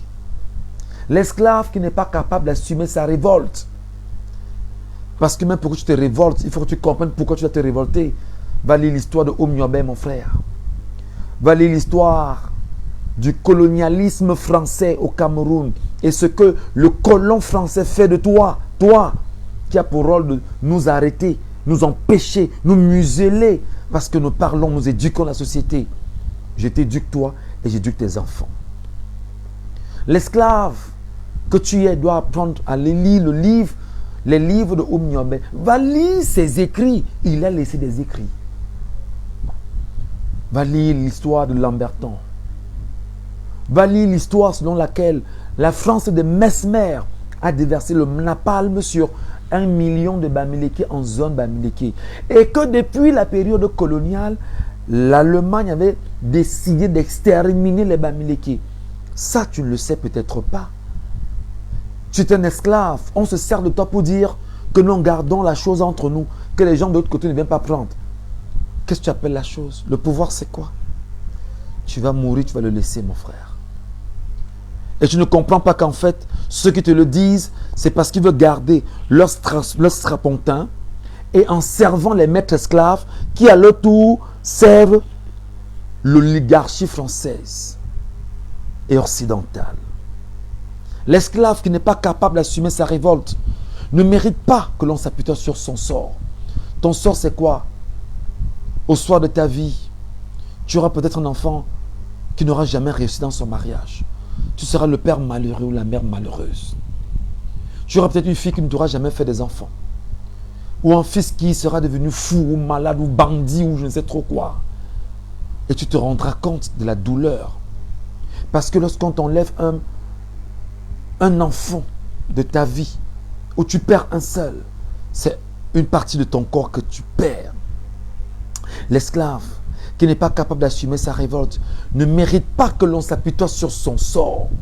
Ton sort, le moment venu, lorsque tu vas souffrir, dans les douleurs atroces, on te rappellera que tu as fait du mal à beaucoup de personnes, que tu as passé ton temps à arrêter des enfants comme Gombe, que tu as fait traduire au CED, et qui aujourd'hui se trouvera devant le tribunal militaire, que tu as arrêté des gens comme Olivier Bibounissak, gratuitement, parce qu'il défend ta cause.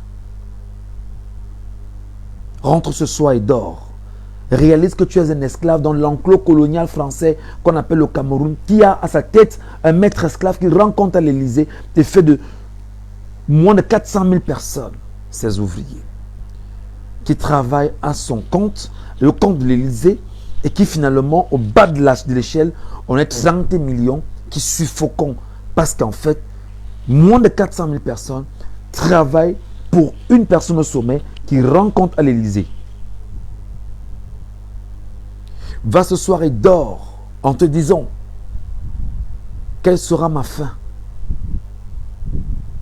Va ce soir et dors en te disant, quel avenir je veux pour mes enfants. Va ce soir et dors en te disant, quel destin je veux pour moi-même et pour ma postérité. Est-ce que je serais heureux de faire de mes enfants des esclaves comme je suis en train de traiter les enfants des autres esclaves? Je connais un papa qui est mort ici à Bépanda il y a peut-être 2 ans. C'est un ancien gendarme. Il est mort avec des douleurs terribles. Terrible, terrible. Et il a fait son mea culpa avant de fermer les yeux. Ici à Bépanda. Il a raconté tout ce qu'il a eu à vivre, tout ce qu'il a eu à faire. Moi, je connais un aussi à Yaoundé. Il est mort, ça fait peut-être 3 ans déjà. 3 ans environ. Un gars même du Nord. Qui c'était un mec qui était spécialisé dans la torture. Il avait, là, il vivait à la Stévette, là, pour ceux vous qui connaissez, c'était la Stévette, là. Sa mort était une mort, c'est-à-dire que son corps pourrissait à la maison. On ne parvenait pas à l'amener dans un hôpital. Chaque jour, il perdait, c'est-à-dire qu'il est mort, il perdait le petit doigt. Le doigt, ça commençait par le doigt, hein. Le doigt fait mal. On a opéré le doigt. C'est comme ça que ça monte, les ganglions montent. Au fur et à mesure, il pourrissait debout petit à petit. Petit à petit. Parce que tu as l'impression que tu es fort maintenant. Que non, vraiment, vraiment, j'ai le pouvoir. Je tape avec les rangs, je tue, je cogne. Oui, c'est beau.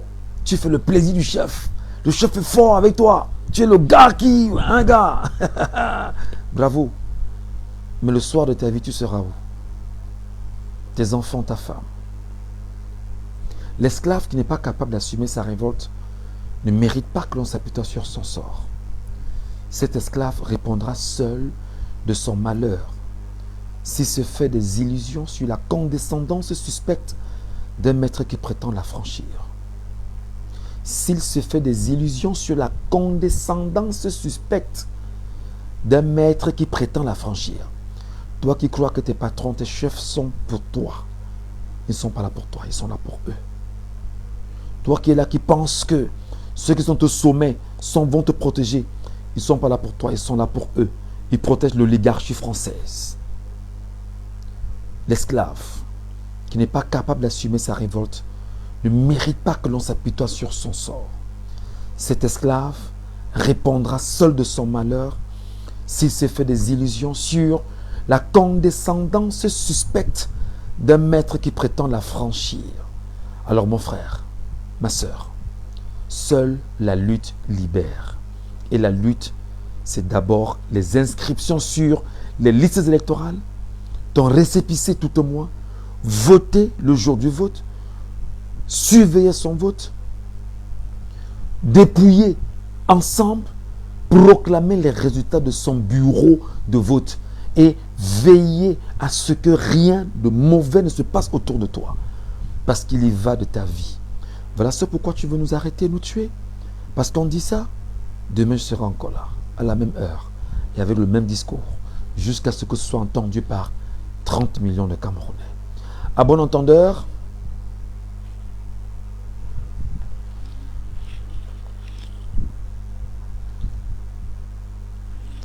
à bon entendant, on,